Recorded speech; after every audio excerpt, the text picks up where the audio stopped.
રાજ્યમાં જ્યાં જ્યાં પણ ગેરકાયદે દબાણો છે ત્યાં ત્યાં ચાલી રહ્યું છે દાદાનું બુલડોઝર।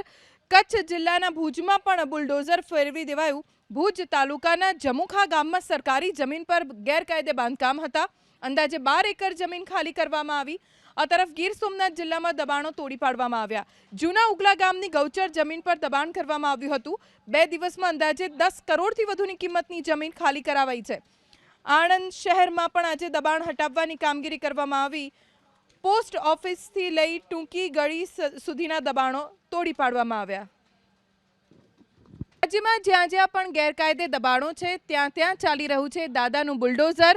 કચ્છ જિલ્લાના ભુજમાં પણ બુલડોઝર ફેરવી દેવાયું। ભુજ તાલુકાના જમુખા ગામમાં સરકારી જમીન પર ગેરકાયદે બાંધકામ હતા। અંદાજે 12 એકર જમીન ખાલી કરવામાં આવી। આ તરફ ગીર સોમનાથ જિલ્લામાં દબાણો તોડી પાડવામાં આવ્યા। જૂના ઉગલા ગામની ગૌચર જમીન પર દબાણ કરવામાં આવ્યું હતું। 2 દિવસમાં અંદાજે 10 કરોડથી વધુની કિંમતની જમીન ખાલી કરાવાઈ છે। આણંદ શહેરમાં પણ આજે દબાણ હટાવવાની કામગીરી કરવામાં આવી। પોસ્ટ ઓફિસથી લઈ ટૂંકી ગળી સુધીના દબાણો તોડી પાડવામાં આવ્યા।